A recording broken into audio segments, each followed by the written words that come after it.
Hey everyone, we are Acrovan Adventurers, and today we are going to show you how to install a lock on your school bus door without welding.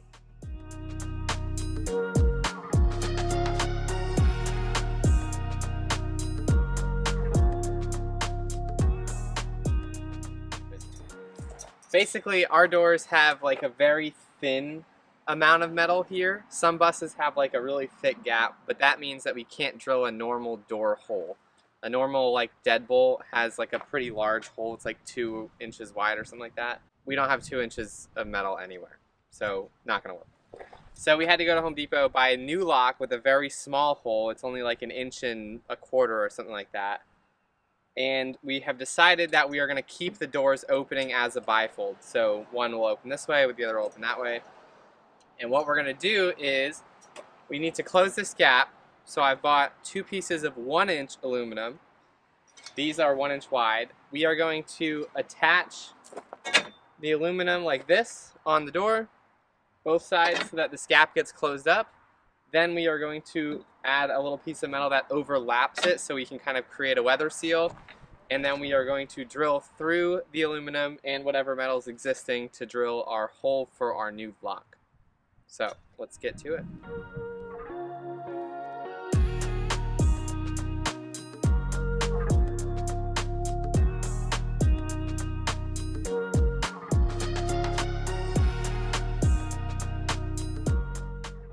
So we currently have these air doors. They open and close on a hinge here, but there's no lock, there's no way to close them. So we need to figure out a different way that we can work the door. Because this is an air system and it's tied to our brakes, we have to be careful that we don't completely cut the air line and now don't have brakes. So what's going on here?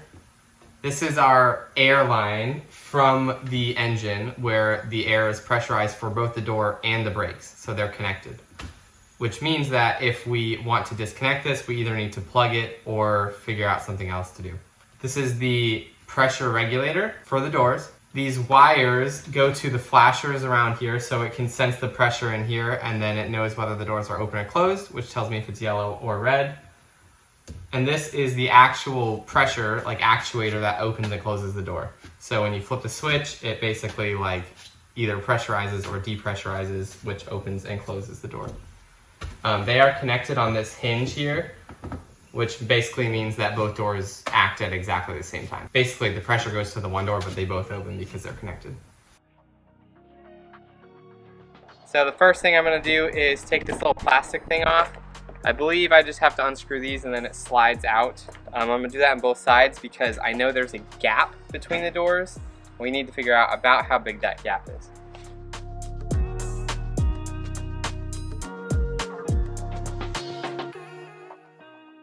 Alright, so we got those little rails off, and now if I close this, you can see there's a 2.5 inch, 3 inch gap right there. So we need to fill that or else we're gonna have a big draft. Alright, so right now on the inside, these doors are connected by this rod. You can see that. So this is just held in with a little cotter pin. We're gonna just pull this out and then it can lift right off.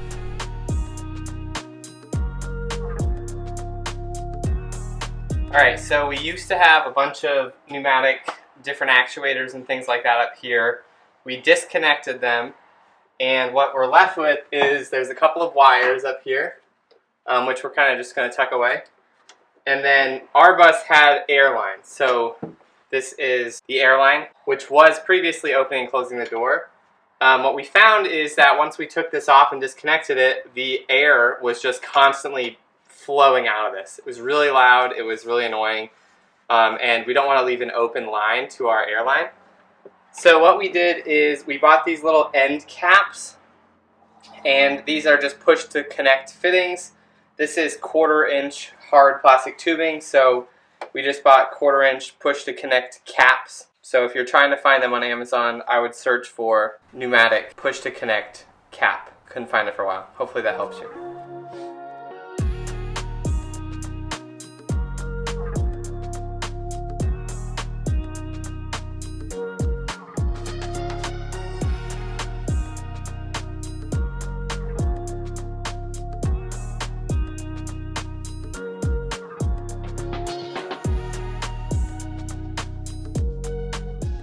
We are gonna just screw these in with self-tapping lathe screws. They have a really low profile head, so I'm hoping we can, fingers crossed, get it to work.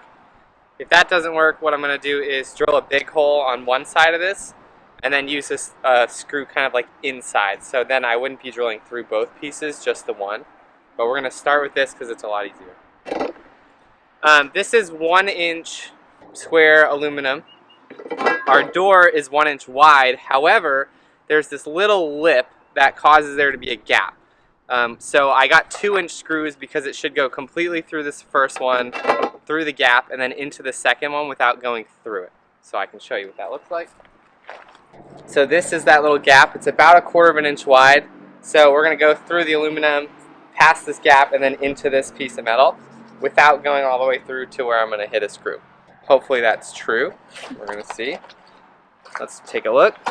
If I just spot check this here and then put my screw on, I'm gonna end up right there. So that's plenty, that's really good. Don't think we have anything to worry about.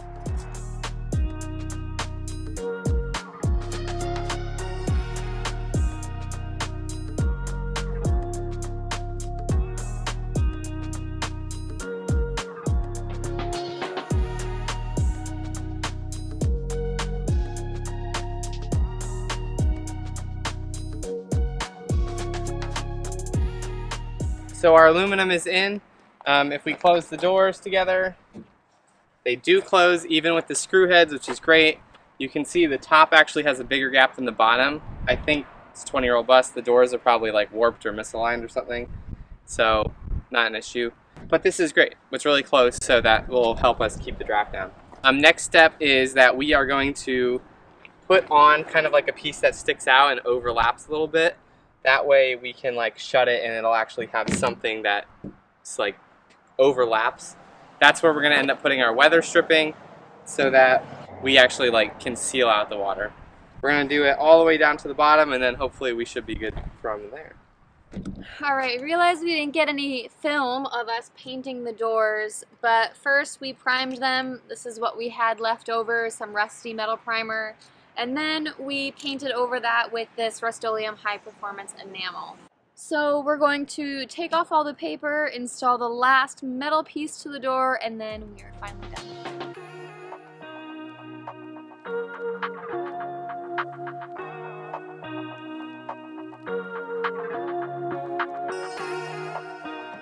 We are working on the final touches to the door, which is just how do we seal it from the outside elements. These are not very insulated at all. There's pretty big holes between the doors, you can see. So what we're going to do is just take a piece of metal, we're going to overlap them a bit, so this one will kind of hang over the edge here.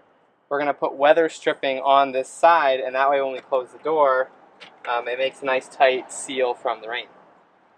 We are also going to do the same thing on the inside so that there's a piece that sticks out and it kind of seals onto this edge. That way we can have it mostly sealed. We will have to cut a little bit out around the locks, but other than that, should be fairly straightforward, fingers crossed.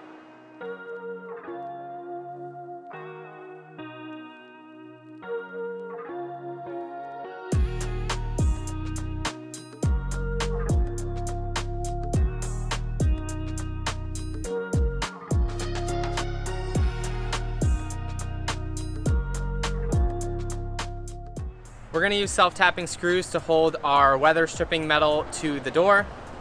It's easy, so we're going to do that. When you're drilling between two pieces of metal, I like to pre-drill the first piece so that my self-tapping screw isn't threaded into it. The reason for that is because when I try and drill into the second piece, it'll try to keep climbing up the first one, which usually results in it bending away. That's not what you want. So we are going to first drill a hole bigger than our screw diameter in the first piece, not drill a hole in the second. That will allow it to spin freely through the first and drill into the second piece.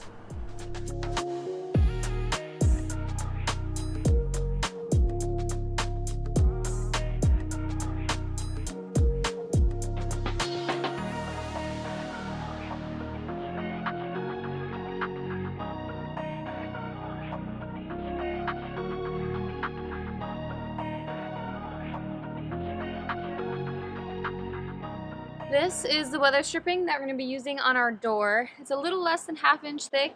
We probably could have gone a little bit thinner, but it's what we have. We are going to be putting it on both sides, so on this side, and you can see we already did it on this side here. We also need to put some silicone sealant on the outside because there's still a gap between these two pieces of metal, the ones that we added onto our original door. So it's not waterproof. We'll add some sealant on the outside and then we should be good to go.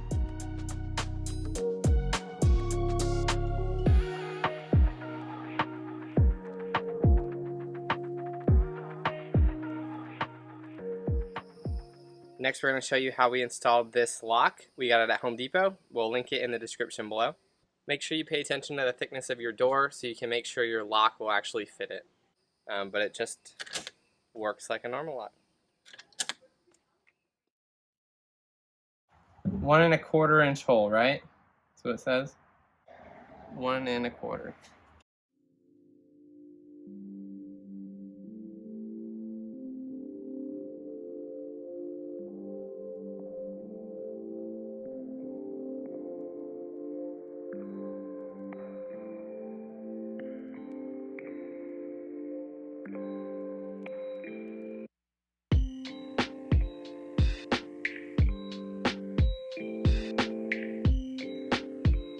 Slip the cylinder collar over the cylinder and insert.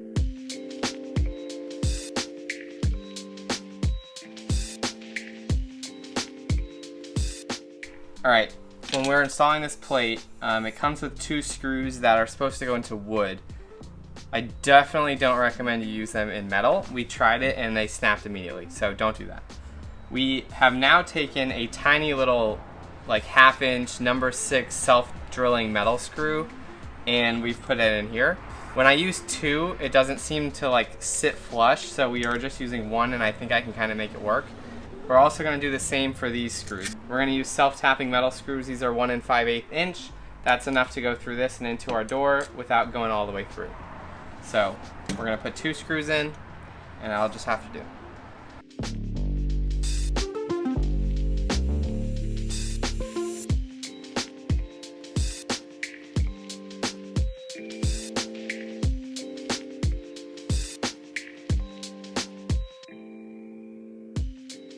Alright, something very important we learned is that this key position is really important. So the key can only come in or out when it's in this position. If I turn it a little bit, I can't pull the key out. So we originally tried to have this whole thing 90 degrees to the left so that we could have it as far over that way as we could. The issue is that the angle from there to this lock itself didn't allow me to actually get to this position and take the key out. So we certainly recommend for you that you put this in the low position like the instructions say. It'll make it a lot easier for you later on. So this is the locking portion. So this is what will actually go in here, and then the lock slides in and now we can't open it. This is meant for a door like this. However, we have to put it on the inside like this. We also are going to leave a gap, so this isn't even going to be doing anything for us. So we're going to just cut this plate off. We are going to basically mount this in here somewhere, and then I think we're going to be done. Really, really hoping that is true. Fingers crossed. Alright, we don't really have all the right tools here, so we are going to just screw this into a piece of scrap metal, and then that'll help me cut this off easier.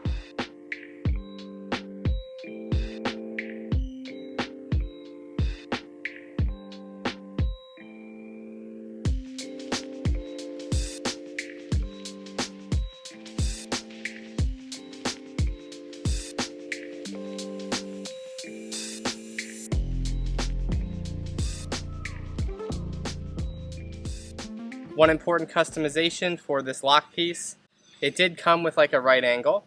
That right angle didn't fit where we wanted to be, so we had to cut this to be a flat portion. Then we had to make sure that they actually aligned with each other, and to do that we had to bump this out. So we just took some scrap pieces of aluminum, looks like about 3 of them, and stacked them up, and then put our screw hole through all of them. Kind of silly, but we had to bump it out and it works. So after we installed our lock completely, we realized that even when it was locked, the door still had quite a bit of wiggle room. as you can see here. We weren't really comfortable with this because, one, it moves a lot, so it kind of puts a lot of strain on the lock. Two, we were worried about security, so this would be a lot easier for somebody to kind of get hold of and then open. And three, with this, it would not be very weatherproof. So we decided to add a bar on the outside.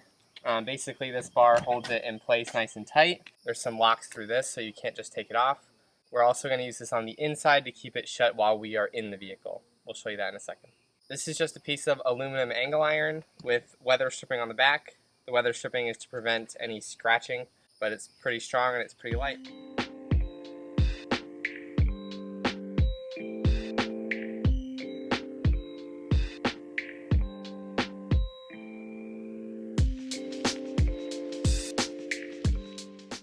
We decided to put 2 L brackets on the top of our doors. That way we could hold them shut while we were driving or when we didn't want them to be opened.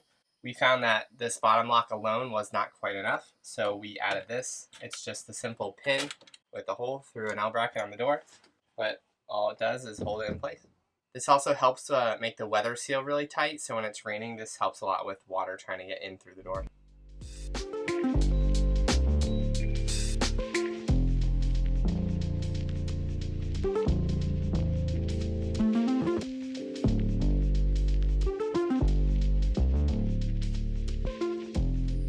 Lessons learned, we were a little bit surprised at how loose the door was still after we installed the lock. So we did come up with a solution by putting this bracket across the door, but that was a surprise for us. Keep that in mind when you're picking how you want to lock your door. Lesson number 2, we realized that the thin metal was really hard to find an appropriate lock for. This one did work, but we actually were only able to put 2 out of 4 screws into the door, which probably isn't the most secure in the long term, but it does work for us for now. Lesson learned number 3, I was a little surprised when we first took the door off that they were bowed so much, so it was very difficult to connect these 2 doors together if that was how we wanted to do it. I think if you want to try and make one solid swing door, your best bet is probably just a solid wood or some type of RV door. If your school bus door looks like this one where there's only thin metal across the frame. Some buses have a lot thicker pieces of metal, which actually might work better for a deadbolt, for a lock, anything like that. But this particular bus didn't have that luxury.